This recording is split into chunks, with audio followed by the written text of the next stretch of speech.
거친 파도 소리가 낡은 방파제를 때리며 회색빛 항구의 정막을 무겁게 깨트리고 있었다. 한반도 남단에 위치한 이 해군 기지는 전략적으로 매우 중요한 요충지였으나 오늘따라 흐린 하늘과 맞물려 기이할 정도로 을씨년스러운 분위기를 자아내고 있었다. 바다에서 불어오는 습한 바람에는 비릿한 소금기와 함께 알 수 없는 부패의 냄새가 섞여 있는 듯했다. 평소라면 훈련병들의 우렁찬 함성과 군화 발소리가 진동해야 할 시간이지만 기지 전체는 죽은 거인의 무덤처럼 고요하기만 했다. 이혜진은 낡은 등산용 점퍼에 깃을 여미며 모자 챙 아래로 날카로운 시선을 던졌다. 그녀의 겉모습은 주말을 맞아 낚시터를 찾은 평범한 중년 여성처럼 보였지만 그 눈빛만은 먹이를 노리는 맹금류처럼 차갑게 빛나고 있었다. 이혜진은 대한민국 국군 역사상 최초의 여성 합동참모의장이라는 전설적인 타이틀을 거머쥔 인물이지만 지금 그녀의 어깨에는 사계의 별이 그려진 견장 대신 빛바랜 배낭끈만이 걸려 있었다. 그녀가 이곳을 찾은 이유는 단 하나였다. 최근 국방부 감찰실로 투서된 익명의 제보가 끊이지 않았기 때문이었다. 해군 특수전전단 UDT 예하의 특정 부대가 지휘관의 사병화로 인해 심각하게 병들어가고 있다는 내용은 묵과하기에는 너무나 구체적이고 충격적이었다. 예진은 공식적인 감찰단을 파견하기 전에 자신의 두 눈으로 직접 현장의 실태를 확인하고 싶었다. 화려한 의전과 미리 짜인 각본에 속지 않기 위해 그녀는 수행원 한 명 없이 홀로 이 위험한 늑대 소굴로 걸어 들어오고 있었다. 위병소로 향하는 진입로에는 잡초가 무성하게 자라 있어 이곳이 정예 부대의 입구라는 사실을 의심케 했다. 정문 초소에 다가갈수록 예진의 미간은 점점 더 깊게 찌푸려졌다. 규정대로라면 거수자가 접근할 경우 즉시 총구를 겨누고 암구호를 대거나 신원을 확인해야 마땅했다. 그러나 방탄 헬멧을 삐딱하게 쓴 초병은 소총을 벽에 기대어 놓은 채 휴대폰 화면에 정신이 팔려 고개조차 들지 않고 있었다. 군 기강이 해이해졌다는 보고는 수없이 받았지만 최전방이나 다름없는 특수부대의 경계 태세가 이토록 엉망일 줄은 상상조차 하지 못했다. 예진은 치밀어 오르는 분노를 억누르며 천천히 위병소 앞을 지나쳐 안으로 발걸음을 옮겼다. 초병은 그녀가 지나가는 것조차 인지하지 못하는 듯 낄낄거리며 화면 속 영상에만 몰두하고 있었다. 부대 안으로 들어선 예진의 눈에 들어온 풍경은 실망을 넘어 절망에 가까웠다. 잘 정돈되어 있어야 할 연병장 구석에는 녹슨 드럼통과 폐타이어가 무질서하게 방치되어 있었고 건물 외벽의 페인트는 곳곳이 벗겨져 흉물스러운 자태를 드러내고 있었다. UDT는 대한민국 최고의 인간 병기들이 모인 곳이라는 자부심이 흘러넘쳐야 할 곳이었다. 하지만 지금 예진이 느끼는 것은 팽팽한 긴장감이 아니라 나태함과 권태가 빚어낸 눅눅한 공기뿐이었다. 멀리서 들려오는 병사들의 목소리에는 절도 있는 군기가 아닌 장난 섞인 비속어와 욕설만이 가득했다. 이것은 단순한 관리 소홀의 문제가 아니었다. 지휘관의 영혼이 썩어 문드러졌을 때 나타나는 전형적인 징조가 부대 전체를 잠식하고 있음이 분명했다. 그녀는 과거 자신이 피와 땀을 흘리며 훈련했던 옛 기억을 떠올리며 씁쓸함을 삼켰다. 수십 년 전 그녀 역시 UDT 훈련 과정을 수료하며 한계에 도전했었고 그 과정에서 동료들과 나눈 전우애와 긍지는 평생의 자산이었다. 그렇기에 자신의 고향과도 같은 이 부대가 망가져가는 모습을 지켜보는 것은 심장이 도련해지는 듯한 고통이었다. 예진은 주머니 속에서 작은 수첩을 꺼내 들키지 않게 현재 시각과 위치 그리고 목격한 상황들을 간략하게 메모했다. 그녀의 손끝은 분노로 인해 미세하게 떨리고 있었다. 제보 내용에 언급된 강중령이라는 인물이 도대체 부대를 어떻게 운영해왔기에 이 지경이 되었는지 반드시 확인해야만 했다.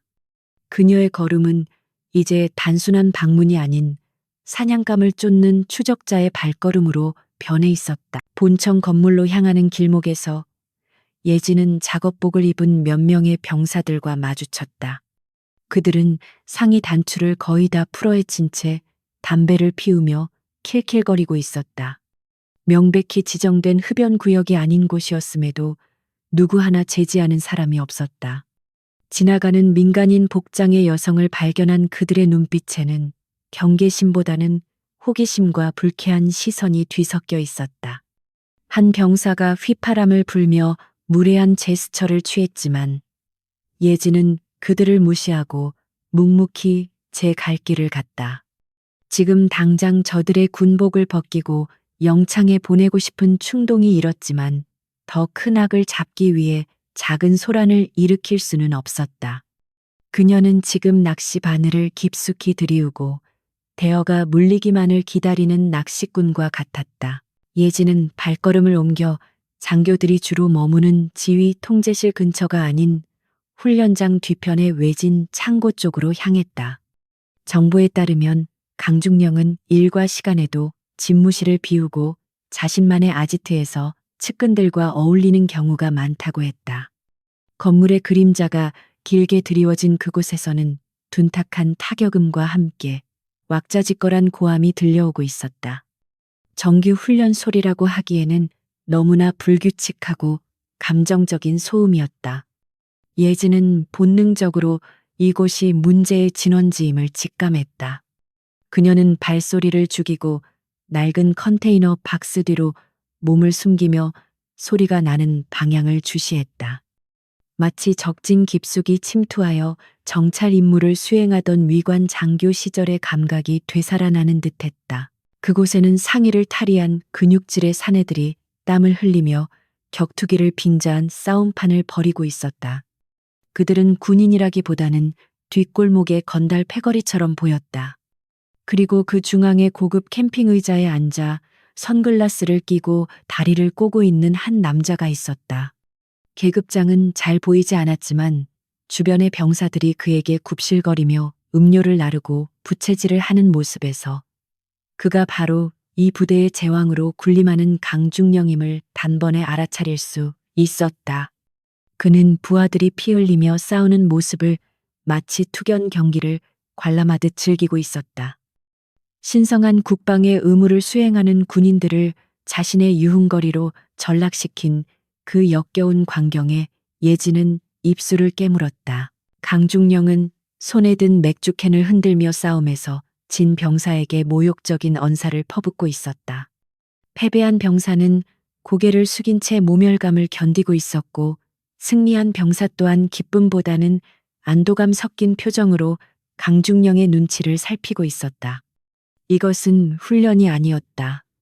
명백한 가혹 행위이자 권력을 이용한 폭력이었다.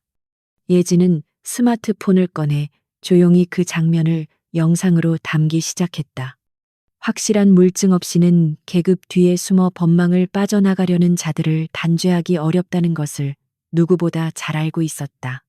그녀의 카메라 렌즈는 떨림 없이 오만방자한 강중령의 얼굴과 그 주변의 참상을 냉정하게 기록하고 있었다. 그때 예진의 뒤편에서 인기척이 느껴졌다.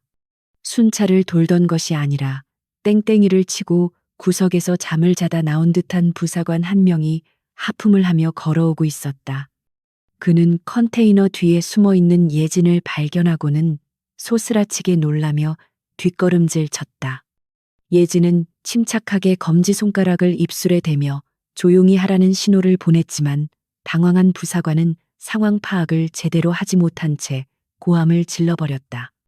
누구냐? 너 거기서 뭐 하는 거야? 라는 그의 외침은 훈련장의 소음을 뚫고 강중령이 있는 곳까지 날카롭게 퍼져나갔다. 은밀한 정찰은 이것으로 끝이 났다. 이제는 정면 승부를 피할 수 없는 상황이 되어버린 것이다. 예진은 천천히 몸을 일으켜 세우며 옷매무새를 다듬었다. 강중령과 그의 추종자들의 시선이 일제히 예진이 서 있는 방향으로 쏠렸다. 싸움판은 중단되었고 흥겨웠던 분위기는 순식간에 찬물을 끼얹은 듯 싸늘하게 식어버렸다. 강중령은 선글라스를 벗어 신경질적으로 바닥에 던지며 자리에서 일어났다. 감히 자신의 왕국에 허락도 없이 침입한 불청객을 바라보는 그의 눈빛에는 살기가 등등했다. 험상궂은 표정의 하사관들이 몽둥이와 훈련용 고무단도를 든 채 예진을 향해 위협적으로 다가오기 시작했다. 그러나 예진은 조금도 위축되지 않고 오히려 당당하게 어깨를 펴고 그들을 향해 걸어 나갔다. 그녀의 걸음걸이에는 수십 년간 전장을 누비며 다져진 장군의 위엄이 배어 있었지만 오만한 그들의 눈에는 그저 겁없는 중년 여성으로만 보일 뿐이었다. 저 아줌마는 뭐야? 어디서 굴러먹던 갯벼다귀가 여기를 들어와. 강중령이 비릿한 웃음을 흘리며 내뱉은 첫마디였다. 그의 목소리에는 타인에 대한 기본적인 존중은커녕 지독한 경멸과 우월감이 가득 차 있었다. 예진은 그 천박한 언어에 대꾸하는 대신 그를 똑바로 응시하며 그가 어떤 인간인지 낱낱이 파헤치듯 관찰했다. 그녀의 침묵을 두려움으로 오판한 강중령은 더욱 기세등등해져서 부하들에게 손짓했다. 끌고 와서 무릎 꿇려 여기가 어디라고 감히 들어와서 설치는 거야. 라는 명령이 떨어지자 건장한 UDT 대원들이 예진을 포위하기 위해 좁혀왔다. 일촉즉발의 상황이었다. 예진은 자신을 에워싸는 대원들의 움직임을 눈으로 쫓으며 방어 태세를 갖추었다. 비록 나이는 들었지만 그녀의 신체 능력은 여전히 현역 시절 못지않게 단련되어 있었다. 하지만 그녀는 당장 무력을 사용하기보다는 이 상황이 어디까지 갈 수 있는지 지켜보기로 했다. 그들이 민간인에게 손을 대는 순간 그것은 돌이킬 수 없는 파멸의 시작이 될 것이기 때문이다. 그녀는 짐짓 겁먹은 척하거나 물러서지 않고 오직 강중령만을 바라보았다. 당신이 이곳의 지휘관인가라는 그녀의 낮고 차분한 목소리는 소란스러운 현장의 공기를 가르며 강중령의 귀에 꽂혔다. 그 질문은 단순한 물음이 아니라 지휘관으로서의 자격을 묻는 준엄한 신문과도 같았다. 강중령은 자신의 권위에 도전하는 듯한 그 질문에 기가 차다는 듯 헛웃음을 터뜨렸다. 야 들었냐? 이 아줌마가 지금 나한테 훈계질을 하네. 라는 그의 말에 추종자들은 억지 웃음을 터뜨리며 분위기를 맞추었다. 그는 천천히 예진의 코앞까지 걸어와 위압적인 태도로 그녀를 내려다보았다. 그의 몸에서는 술 냄새와 땀 냄새가 진동했다. 지휘관이라는 자가 일과 시간에 술을 마시고 부하들을 사병처럼 부리는 모습은 예진이 가장 경멸하는 군인의 타락한 표상이었다. 그녀는 마음속으로 이미 그에 대한 판결을 내리고 있었다. 다만 그형 집행을 위해 조금 더 명확한 증거와 명분이 쌓이기를 기다릴 뿐이었다. 지금 당장 여기서 나가면 곱게 보내주지. 하지만 내 기분을 잡치게 한 대가는 치러야 할 거야. 강중령은 예진의 어깨를 툭툭 치며 모욕적인 행동을 서슴지 않았다. 그의 손가락이 닿는 순간 예진의 눈빛은 한층 더 매섭게 변했다. 사성 장군의 신체에 손을 대는 것이 군법상 얼마나 중대한 범죄인지 그는 꿈에도 모르고 있었다. 예진은 그의 손을 거칠게 뿌리치지는 않았지만 냉랭한 기운을 뿜어내며 한 발짝도 물러서지 않았다. 그녀의 태도에 당황한 것은 오히려 강중령 쪽이었다. 보통의 민간인이라면 벌벌 떨며 용서를 빌었어야 할 상황에서 이토록 침착하고 오만한 태도를 보이는 여자는 처음이었기 때문이다. 이곳은 대한민국 해군 기지다. 당신 같은 양아치가 놀이터로 쓸 곳이 아니야. 예진의 입에서 나온 말은 비수처럼 날카로웠다. 그 말은 강중령의 자존심을 건드리는 결정적인 방아쇠가 되었다. 얼굴이 불그락 푸르락해진 강중령은 주먹을 쥐며 고함을 질렀다. 저 미친 여자가 진짜 죽고 싶어서 환장했나. 당장 잡아 쳐넣으라는 그의 고함 소리와 함께 대원들이 예진을 향해 달려들었다. 예진은 찰나의 순간 계산을 마쳤다. 저항할 것인가, 아니면 순순히 잡혀가서 그들의 만행을 더 깊이 들여다볼 것인가. 그녀는 후자를 택했다. 이 썩어빠진 뿌리를 완전히 뽑아내기 위해서는 그들의 가장 추악한 밑바닥까지 확인해야 했기 때문이다. 거칠고 투박한 손길들이 이혜진의 양팔을 우악스럽게 낚아챘다. 건장한 체격의 대원 2명이 좌우에서 압박해 들어왔지만 그녀는 비명을 지르거나 몸부림치는 대신 태산처럼 무겁게 버티고 섰다. 그녀의 팔 근육이 순간적으로 단단하게 수축하며 저항의 의지를 드러내자 제압하려던 대원들의 얼굴에 당혹감이 스쳤다. 일반적인 중년 여성의 악력이라고는 믿기지 않을 정도의 단단함이 전해졌기 때문이다. 그러나 그들은 곧 수적 우세를 앞세워 그녀의 팔을 등 뒤로 꺾어 올렸다.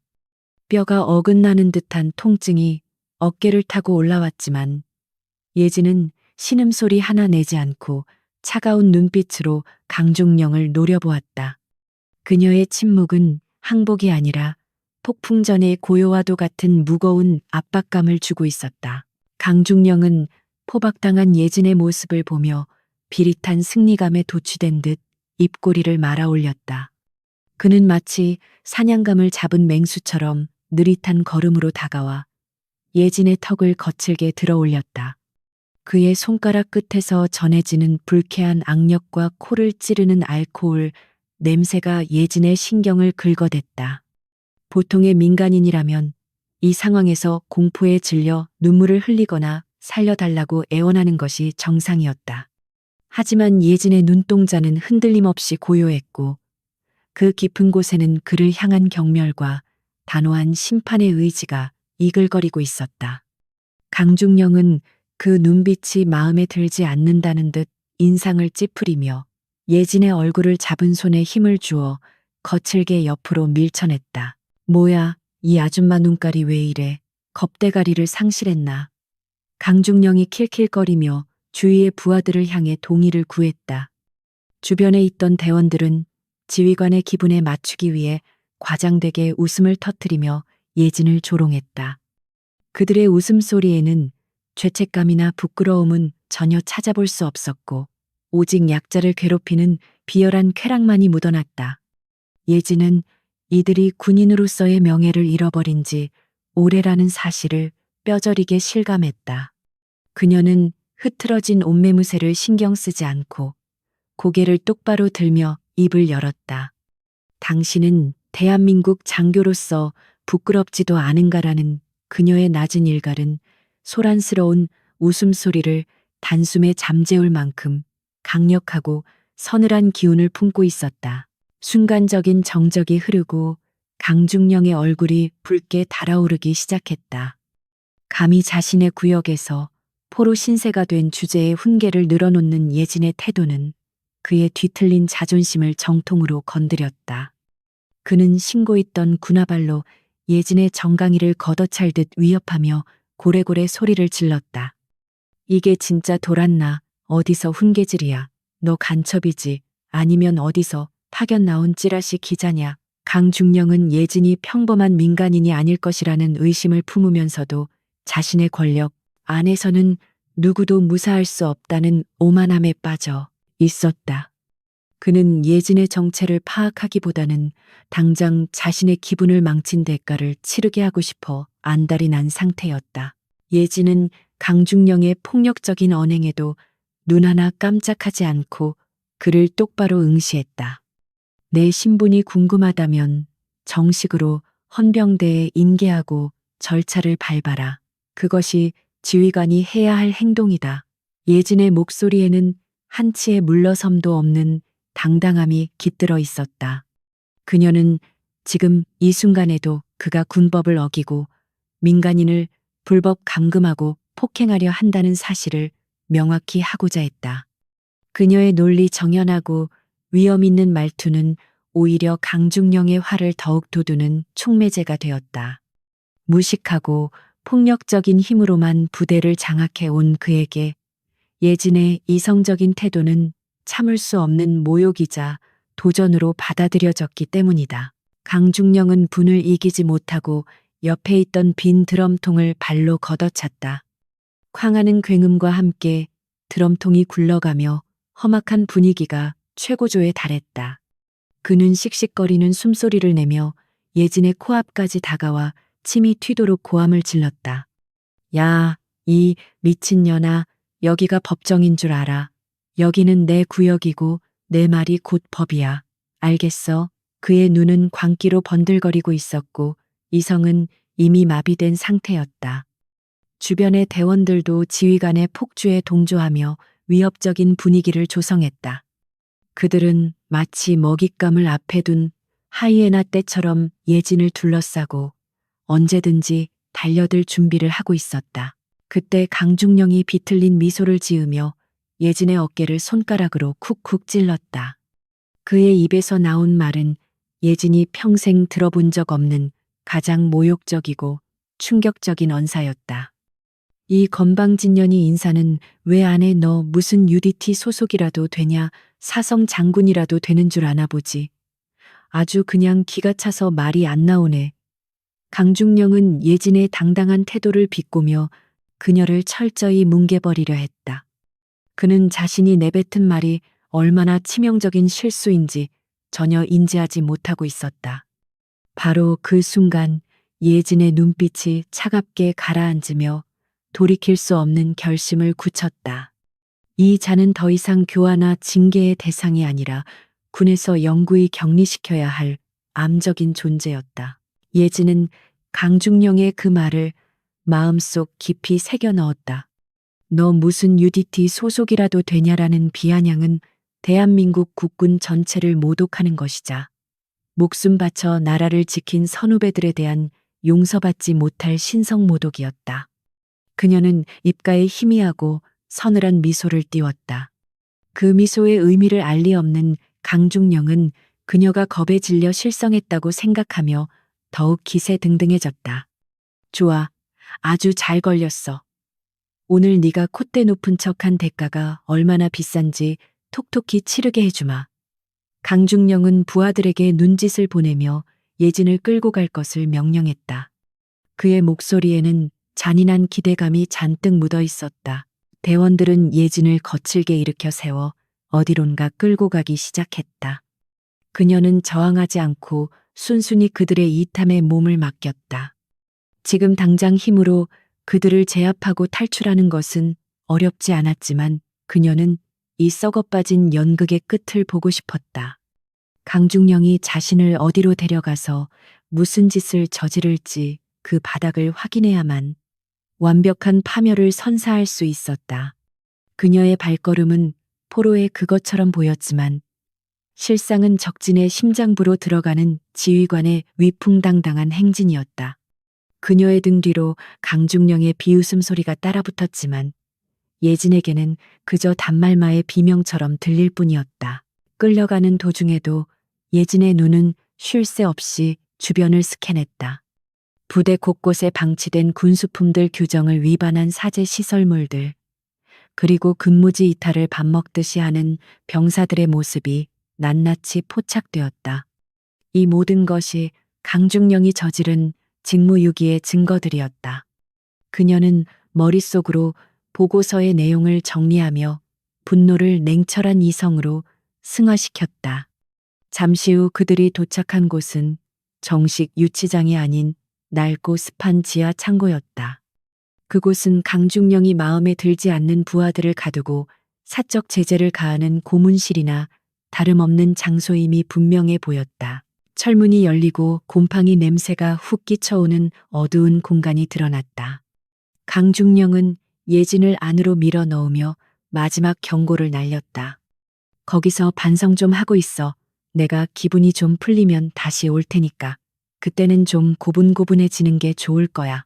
쾅하는 소리와 함께 철문이 닫히고 예진은 어둠 속에 홀로 남겨졌다. 하지만 그녀는 두려움을 느끼기는커녕 오히려 안도감을 느꼈다. 이제 방해꾼들의 시선에서 벗어나 본격적인 작전을 준비할 수 있게 되었기 때문이다. 어둠 속에서 그녀의 눈은 맹수처럼 푸르게 빛나고 있었다. 진짜 사냥은 이제부터 시작이었다. 지하실의 공기는 지상보다 훨씬 무겁고 축축했다. 곰팡이와 녹냄새가 뒤섞인 매캐한 악취가 폐부 깊숙이 스며들었지만 이혜진은 미동도 하지 않고 차가운 시멘트 바닥에 앉아 있었다. 그녀의 눈은 어둠에 서서히 적응해가며 이 공간의 구조를 파악하고 있었다.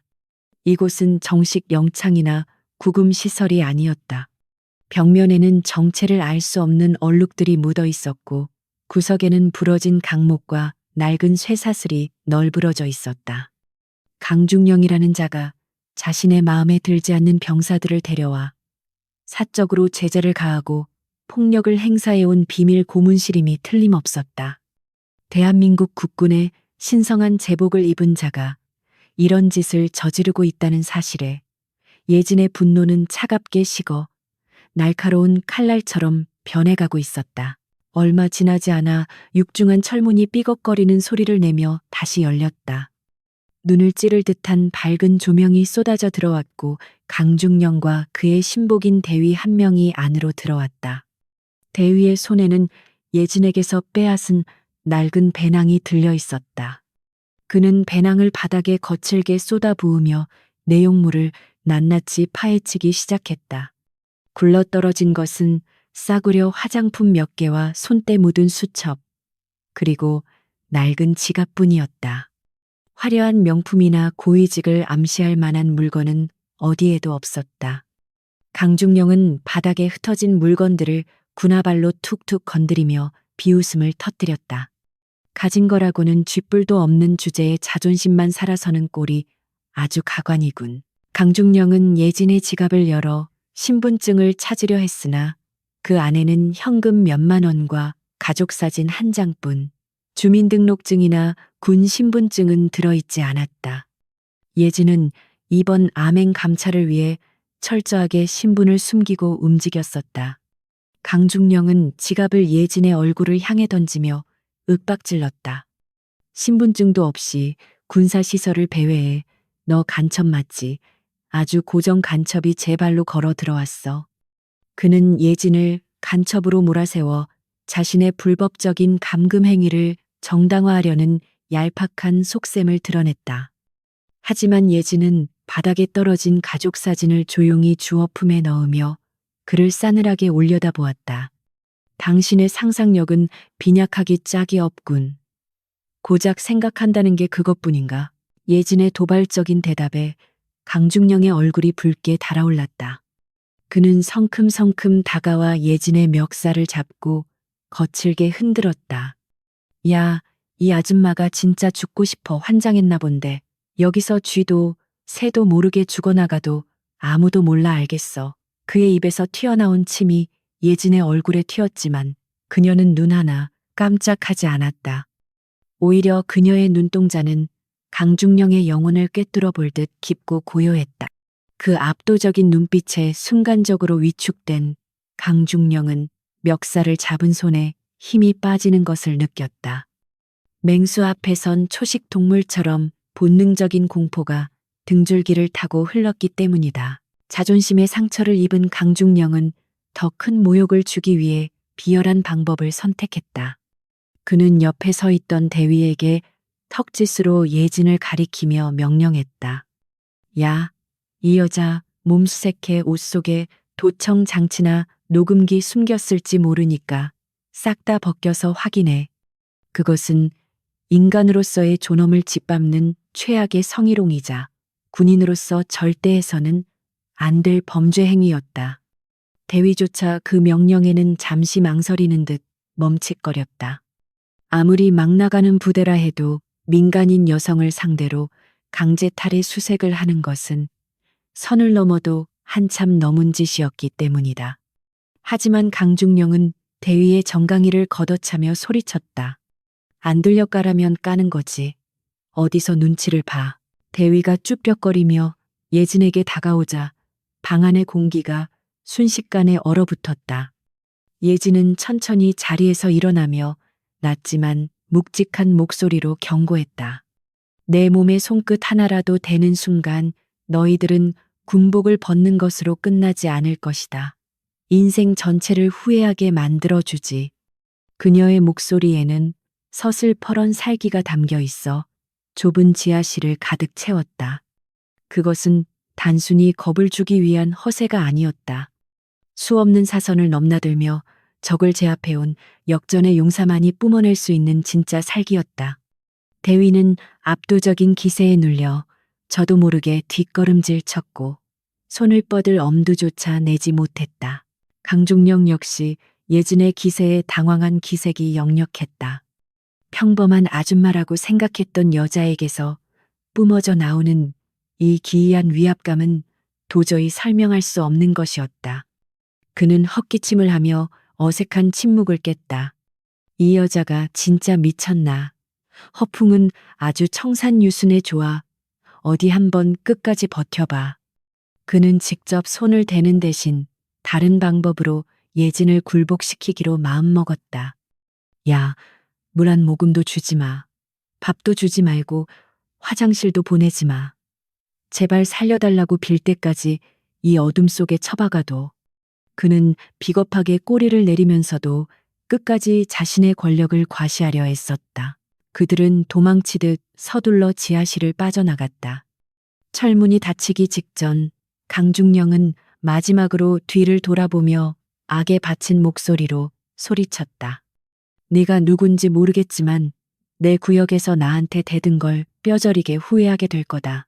알겠냐? 쾅하고 문이 닫히자 다시금 칠흑 같은 어둠과 정적이 찾아왔다.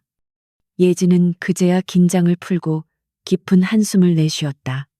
하지만 그것은 두려움의 한숨이 아니라 참을 수 없는 분노를 사기는 호흡이었다. 그들은 이미 돌아오지 못할 강을 건넜다. 예진은 어둠 속에서 주먹을 꽉 쥐었다. 이 부대에는 단순한 기강회의를 넘어선 범죄 조직과 다름없는 카르텔이 형성되어 있었다.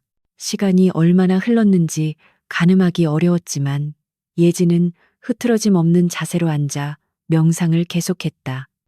그녀는 과거 특수전 훈련 시절 극한의 고문저항 훈련을 받던 때를 떠올렸다. 그때는 가상의 적군이 상대였지만 지금은 자신이 지켜야 할 부하들이 자신을 적으로 간주하고 있었다. 이 아이러니한 상황이 그녀를 더욱 비참하게 만들었다. 하지만 감상에 젖어 있을 시간은 없었다. 그녀는 머릿속으로 강중령과 그 하수인들의 얼굴 계급, 그리고 그들이 내뱉은 모욕적인 언사들을 하나하나 복기하며 기억의 저장소에 새겨 넣었다. 나중에 군사법정에서 그들을 심판할 때 토시 하나 틀리지 않고 증언하기 위함이었다. 그때 문 밖에서 희미한 인기척이 들려왔다. 강중령의 거친 발소리가 아닌 조심스럽고 망설이는 듯한 발걸음이었다. 잠시 후 철문의 작은 배식구가 열리더니 누군가가 작은 목소리로 속삭였다. 저기요, 아줌마 듣고 계세요. 그것은 아까 예진을 끌고 왔던 병사들 중 한 명인 듯했다. 목소리에는 두려움과 함께 일말의 죄책감이 묻어 있었다. 예진은 침묵을 지키며 그가 무슨 말을 하려는지 기다렸다. 이 지옥 같은 곳에도 아직 양심이 살아있는 병사가 남아있을지 모른다는 희망이 아주 조금은 생겨났다. 배식구를 통해 작은 플라스틱 물병 하나가 대굴대굴 굴러 들어왔다. 어둠 속에서 들려오는 목소리는 앳된 병사의 것이 분명했으며 미세하게 떨리고 있었다. 그는 강중령의 명령을 어기고 몰래 물을 가져다 준 것이 발각될까봐 잔뜩 겁에 질려 있었다. 아줌마, 죄송해요. 저도 어쩔 수가 없었어요. 라는 그의 속삭임에는 깊은 자괴감이 묻어 있었다. 예진은 이 작은 틈새가 바로 이 썩어빠진 부대의 진실을 들여다볼 수 있는 유일한 통로임을 직감하고 조용히 입을 열었다. 그녀는 물을 마시는 것보다 이 병사와의 대화가 훨씬 더 시급하다고 판단했다. 예진은 바닥에 떨어진 물병을 집어들며 목을 축이는 대신 병사를 향해 질문을 던졌다. 자네는 누구지? 왜 이런 위험을 감수하면서 나에게 물을 주는 건가? 그녀의 목소리는 부드러웠지만 거부할 수 없는 위험이 서려 있었다. 잠시 망설이던 병사는 한숨을 쉬며 자신이 김일병이라고 밝혔다. 그는 강중령과 그 패거리들의 폭행과 가혹행위를 더 이상 보고만 있을 수 없어서 양심의 가책을 느꼈다고 고백했다. 그의 목소리는 울먹임으로 젖어 있었다. 그는 예진이 겪은 부당한 대우가 이곳에서는 일상적인 일임을 암시하고 있었다. 김일병의 입을 통해 흘러나온 이야기는 상상을 초월하는 비리의 온상이었다. 강중령은 부대 운영비와 식재료를 빼돌리는 것은 물론이고 군용 유류를 인근 민간업자에게 불법으로 매각해 뒷주머니를 채우고 있었다. 훈련에 사용되어야 할 장비들은 장부상에만 존재할 뿐 실제로는 강중령의 유흥비 마련을 위해 팔려나간 지 오래였다. 부대원들은 겨울철 난방도 제대로 되지 않는 내무반에서 추위에 떨며 지내야 했지만 강중령의 집무실은 호화로운 가구들로 채워져 있다는 사실에 예진은 주먹을 불끈 쥐었다. 이것은 단순한 횡령이 아니라 국가 안보를 좀먹는 이적 행위나 다름없었다. 금전적인 비리보다 더 심각한 것은 병사들을 향한 일상적인 폭력과 인권 유린이었다. 강중령은 자신의 기분이 나쁠 때마다 병사들을 집합시켜 구타를 일삼았고 이를 교육훈련이라는 명목으로 포장했다. 부상자가 속출해도 의무대에 보내지 않고 자체적으로 치료하게 하여 기록을 남기지 않는 치밀함까지 보였다. 심지어 주말에는 병사들을 자신의 사적인 모임에 강제로 동원해 고기를 굽게 하거나 술 시중을 들게 했다는 증언은 예진의 이성을 마비시킬 정도로 충격적이었다. 신성한 국방의 의무를 수행하는 군인들을 개인 하인처럼 부리는 짓은 용서받을 수 없는 죄악이었다. 김일병은 더욱 목소리를 낮추며 가장 끔찍한 사건을 털어놓았다. 몇 달 전 용기를 내어 상급 부대에 투서를 보냈던 박하사라는 인물이 갑자기 관심병사로 분류되어 정신병원에 강제 입원당했다는 것이었다. 강중령은 자신의 인맥을 동원해 박하사를 미친 사람으로 몰아세우고 입을 막아버렸다. 부대원들은 그 사건 이후로 공포에 질려 아무도 강중령에게 저항할 생각을 하지 못하게 되었다. 그것은 명백한 범죄이자 한 군인의 인생을 송두리째 파괴한 악마 같은 짓이었다. 예진의 눈빛은 어둠 속에서도 형형하게 타올랐다. 예진은 어둠 속에서 김일병의 이야기를 모두 듣고 난 후 깊은 침묵에 잠겼다. 그녀의 가슴 속에서는 뜨거운 분노가 용암처럼 끓어오르고 있었지만 머릿속은 그 어느 때보다 차갑게 식어 있었다. 그녀는 배식구 틈으로 손을 뻗어 보이지 않는 김일병을 위로하듯 단호하게 말했다. 자네의 용기가 헛되지 않을 거야. 조금만 기다리면 모든 것이 제자리로 돌아갈 것이다. 김일병은 그녀가 누구인지조차 몰랐지만 그 확신에 찬 목소리에 알 수 없는 안도감을 느끼며 조용히 사라졌다. 그는 자신이 방금 대화한 사람이 누구인지 상상조차 하지 못한 채 서둘러 초소로 복귀했다.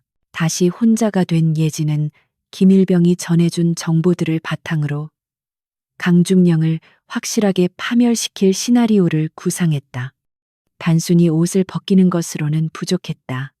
그가 저지른 모든 범죄 행위를 법의 심판대에 세워 죗값을 치르게 하고 피해를 입은 병사들의 명예를 회복시켜야만 했다.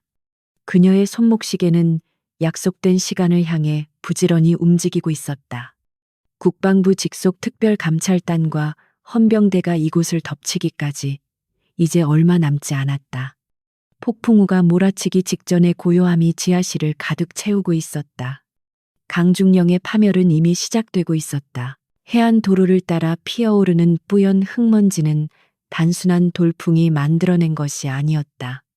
그것은 마치 거대한 포식자 무리가 먹잇감을 향해 조용히 그러나 신속하게 접근하는 모습과도 같았다.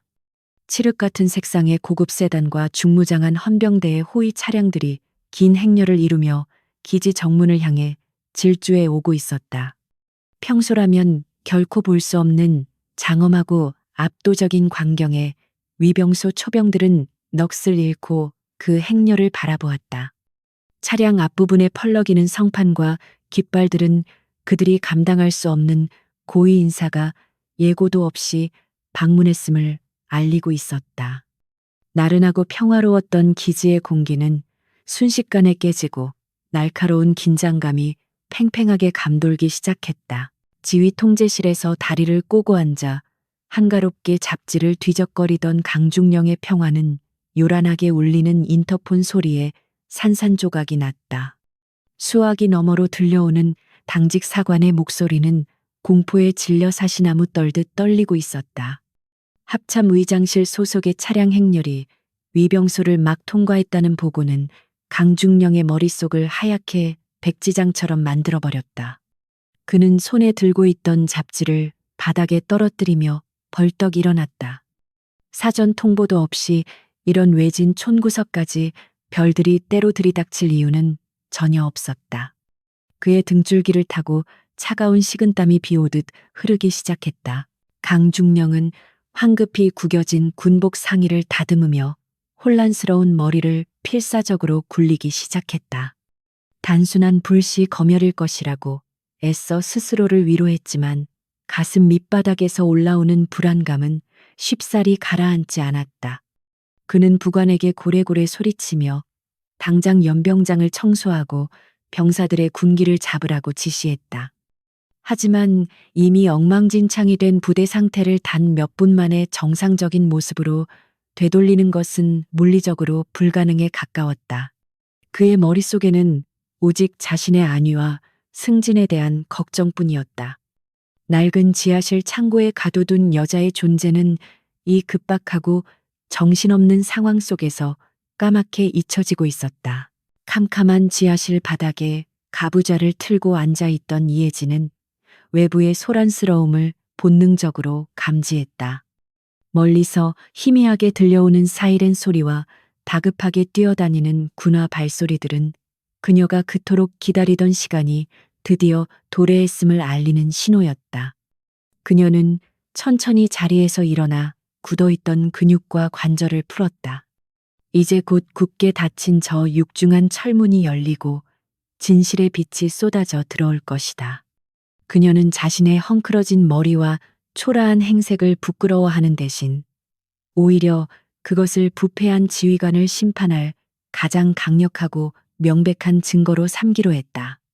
그녀의 눈빛은 흔들림 없이 문을 향해 고정되었다. 본청 건물 앞에 검은 차량들이 멈춰서자 강중령과 그의 참모들은 허둥지둥 뛰어나가 일렬로 도열했다.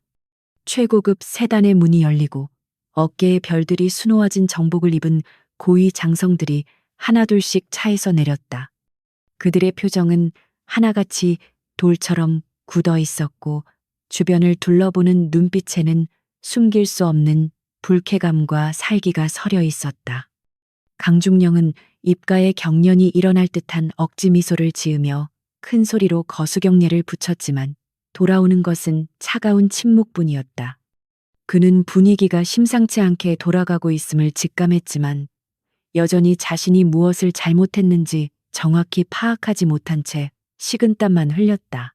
수행단 중 가장 선임으로 보이는 작전본부장, 중장, 이 강중령 앞으로 성큼성큼 다가왔다. 그는 강중령의 경례를 받는 둥 마는 둥 하며 대뜸 날카로운 질문을 비수처럼 던졌다. 의장님께서는 지금 어디 계신가라는 그의 물음에 강중령은 순간 말문이 막혀 꿀먹은 벙어리가 되었다.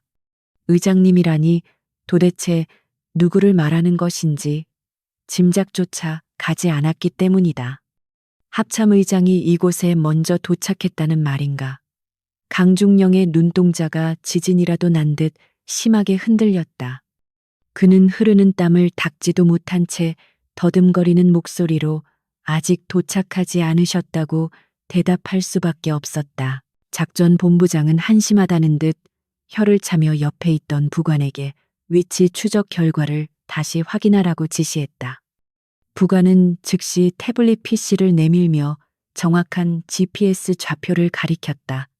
화면 속의 붉은 점은 놀랍게도 본청 건물이 아닌 건물 뒤편에 으슥하고 허름한 창고 건물을 정확히 가리키고 있었다. 그곳은 바로 강중령이 조금 전 예진을 가둬둔 장소였다. 강중령의 심장이 덜컥 내려앉아 발끝까지 떨어지는 기분이었다. 설마 아까 그 미친 아줌마가 합참 의장일 리가 없다는 생각이 스쳤지만 불길한 예감은 점차 끔찍한 확신으로 바뀌어가고 있었다. 그의 다리가 후들거려 제대로 서 있기조차 힘들 지경이었다. 장성들은 강중령의 변명을 기다리지 않고 곧장 뒤편의 창고 쪽으로 발걸음을 옮겼다. 수십 명의 무장 헌병들이 그 뒤를 따르며 삼엄한 경계를 펼치는 모습은 마치 적진을 점령하러 가는 군대와 같았다. 강중령은 사색이 된 얼굴로 그들의 앞을 가로막으려 했다. 그곳은 낡은 자재 창고일 뿐입니다. 귀빈께서 계실 만한 곳이 절대 아닙니다. 라고 다급하게 외쳤지만 아무도 그의 말에 귀를 기울이지 않았다. 이미 모든 상황을 파악하고 온 듯한 그들의 단호하고 위압적인 태도에 강중령은 깊은 절망감을 느꼈다. 자신의 추악한 비밀이 만천하에 드러나는 것은 이제 시간 문제였다. 룩슨 철문 앞에 다다르자 작전본부장은 강중령에게 당장 문을 열라고 서리빨 같은 명령을 내렸다. 강중령의 손은 심하게 떨리고 있었고 열쇠 구멍을 찾는 것조차 힘겨워 보였다. 그는 마지막까지 시간을 끌어보려 했지만 헌병 대장의 서슬퍼런 눈빛에 굴복하여 결국 주머니에서 열쇠를 꺼내 꽂았다. 끼이 가는 소름 끼치는 금소금과 함께 무거운 철문이 서서히 열렸다. 그 어둠 속에는 대한민국 국군 서열 1위인 합동참모의장이 범죄자처럼 갇혀 있었다. 그것은 강중령에게 있어 지옥문이 열리는 소리와도 같았으며 그의 파멸을 알리는 장송곡이었다. 녹슨 철문이 삐걱거리는 소리와 함께 완전히 열리자 밖에서 쏟아지는 눈부신 햇살이 어두운 지하 창고의 먼지들을 비추었다. 그 빛의 중심에는 이혜진이 흙투성이가 된 낡은 등산복 차림으로 꼿꼿하게 서 있었다. 초라한 민간인 복장이었지만 그녀가 뿜어내는 기운은 그 어떤 지휘관보다 압도적이었다. 문 밖에서 대기하고 있던 별 4개의 대장들과 고위 참모들은 약속이나 한 듯 일제히 발을 모으고 그녀를 향해 절도 있는 거수경례를 올렸다. 필승 합참의장님께 대하여 받들어 총 수십 명의 장성들이 외치는 우렁찬 구령 소리가 고요했던 부대의 공기를 찢어발기듯 웅장하게 울려 퍼졌다. 강중령은 눈앞에서 벌어지는 광경을 도저히 믿을 수 없다는 듯 입을 딱 벌린 채 석상처럼 굳어버렸다. 자신이 방금 전까지 아줌마라고 부르며 조롱하고 감금했던 여자가 대한민국 국군 서열 1위인 합동참모의장이라니 이것은 악몽보다 더 끔찍한 현실이었다. 그의 머릿속은 하얗게 타버렸고 심장은 터질 듯이 요동치며 불규칙한 박동을 만들어내고 있었다.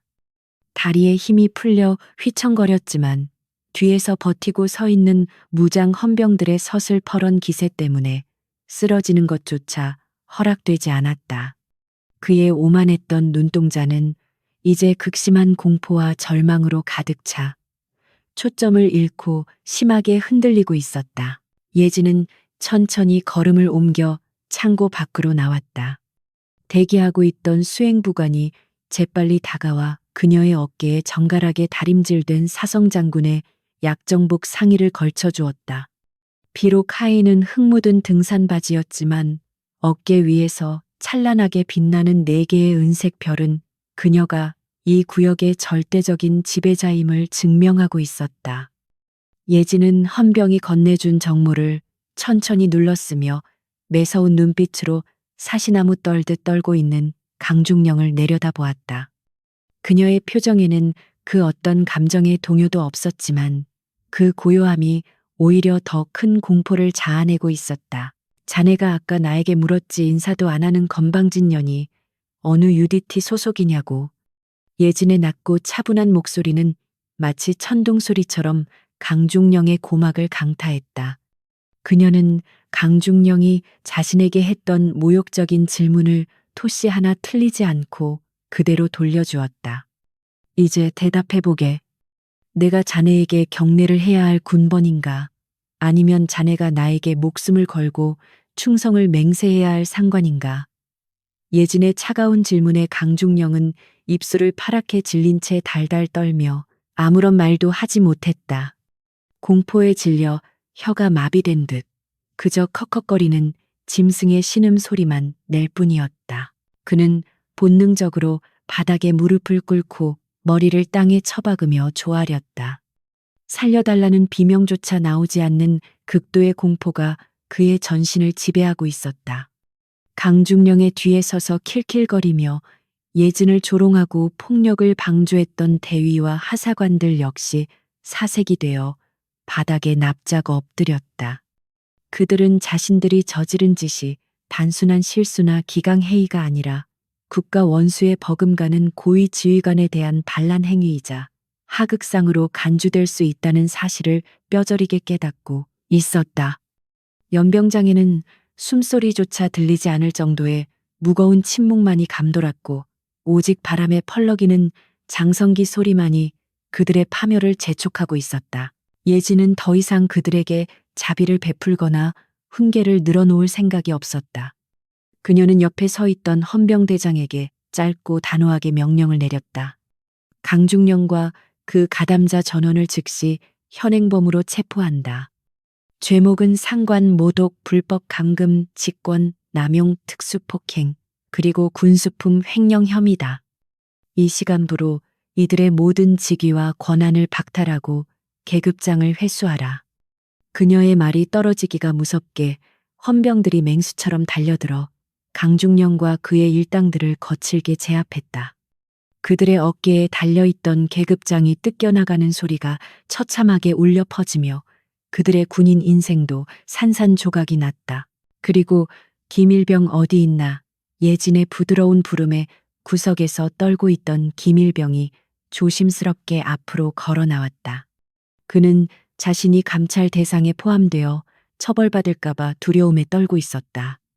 하지만 예진은 흙 묻은 손으로 그의 어깨를 두드리며 따뜻하게 미소 지었다. 자네가 위험을 무릅쓰고 건넨 물 한 모금 덕분에 버틸 수 있었다. 불의에 타협하지 않는 그 용기가 바로 진정한 UDT의 정신이다. 그 말은 공포에 질려있던 병사들에게 그리고 타락해버린 부대원들에게 진정한 군인의 길이 무엇인지 일깨워주는 울림이었다. 김일병의 눈시울이 붉어지며 안도의 눈물이 흘러내렸다. 강중령은 수갑이 채워진 채 짐승처럼 울부짖으며 헌병차에 실려갔다. 그의 비참한 최후를 지켜보던 병사들의 눈에는 두려움과 함께 묘한 해방감이 스쳐 지나갔다. 예진은 헝클어진 머리카락을 쓸어 넘기며 탁 트인 바다를 향해 시선을 돌렸다. 썩은 환부를 도려내는 수술은 이제 막 시작되었을 뿐이었다. 그녀는 수행원들에게 부대 전체에 대한 정밀 감사를 지시하며 발걸음을 옮겼다. 그녀의 뒷모습은 그 어느 때보다 강인하고 믿음직스러워 보였다. 정의가 사라진 곳에 다시금 올바른 질서를 세우기 위한 별들의 행진이 이어졌다. 폭풍이 휩쓸고 지나간 자리에 남은 것은 폐허가 아니라 새로운 시작을 알리는 청명한 하늘이었다. 강중령과 그 추종자들이 헌병대에 의해 줄줄이 연행된 직후 국방부 합동조사단은 해당 부대에 대한 전면적인 정밀 감사에 착수했다. 그 과정에서 드러난 비리의 실체는 이혜진이 짐작했던 것보다 훨씬 더 뿌리 깊고 광범위한 것이었다. 부대 운영비 횡령과 군수품 불법 매각은 빙산의 일각에 불과했다. 그들은 지역 토호 세력과 결탁하여 이권을 챙기고 병사들의 복지 예산까지 가로채 자신들의 배를 불려왔음이 낱낱이 밝혀졌다. 조사관들이 압수한 비밀 장부와 차명 계좌 내역은 그들의 범죄 사실을 입증하는 빼도 박도 못할 증거가 되었다. 군사법정은 이례적으로 신속하고 엄중하게 열렸다. 피고인석에 선 강중령은 더 이상 기고만장하던 지휘관의 모습이 아니었다. 수의를 입고 포승줄에 묶인 그는 재판 내내 고개를 들지 못하고 흐느끼거나 비굴하게 선처를 호소할 뿐이었다. 하지만 재판부는 그에게 법이 허용하는 최고 수준의 중형을 선고했다. 징역 15년과 불명예 제대, 그리고 횡령액 전액 추징이라는 판결이 내려지자 방청석에 앉아있던 피해 병사들과 그 가족들은 서로를 끌어안으며 뜨거운 눈물을 흘렸다.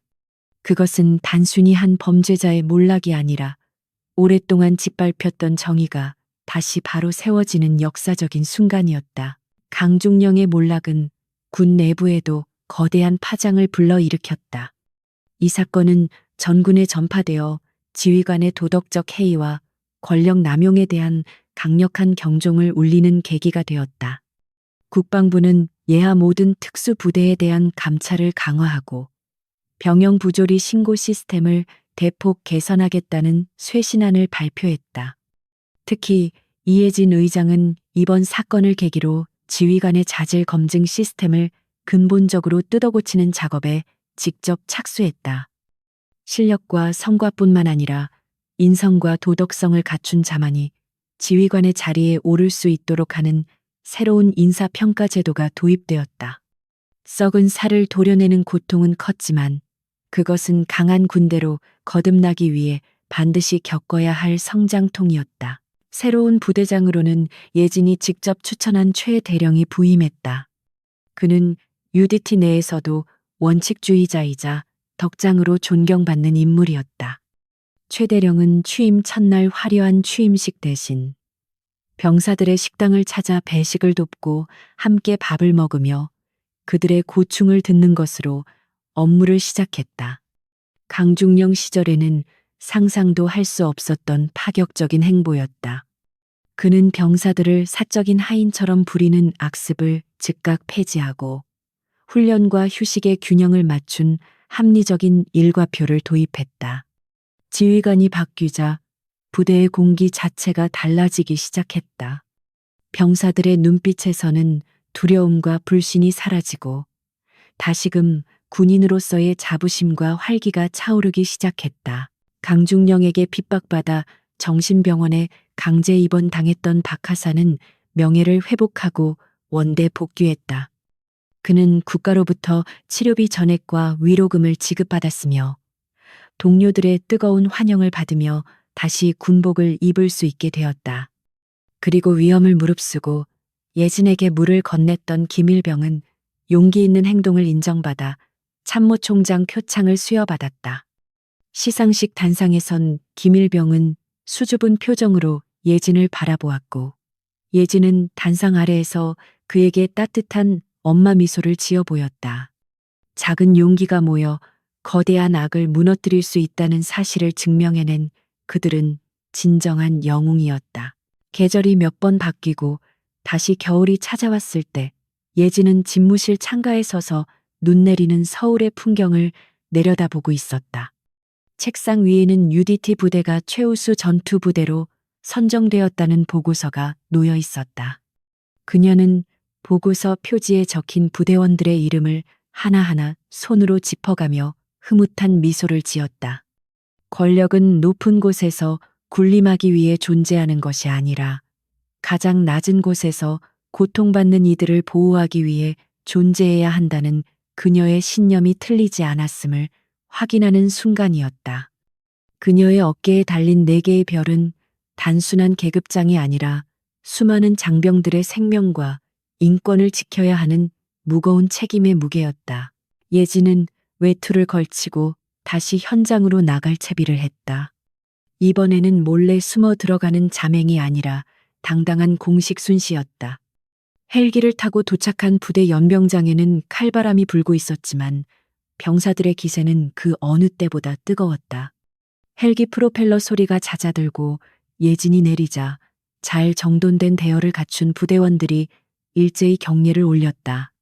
필승 우렁차 남성이 하늘을 찌를 듯 울려 퍼졌다. 그들의 눈빛은 살아있었고 동작에는 절도와 패기가 넘쳤다. 예진은 그들의 눈을 하나하나 마주치며 천천히 사열했다.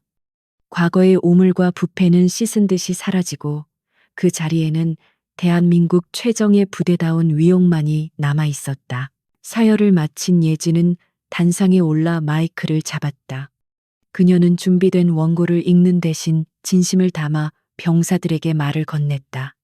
제군들, 나는 오늘 대한민국 합동참모의 장으로서가 아니라 여러분의 전우로서 이 자리에 섰다. 지난 아픔을 딛고 다시 일어선 여러분이 진심으로 자랑스럽다. 그녀의 목소리는 스피커를 타고 부대 전체로 퍼져나가 병사들의 가슴을 뜨겁게 울렸다. 병사들은 자신들을 지옥에서 구원해준 지휘관에게 존경과 감사의 마음을 담아 뜨거운 박수를 보냈다. 그 박수 소리는 강중령의 폭압적인 고함 소리와는 비교할 수 없는 진정한 권위와 힘을 보여주고 있었다.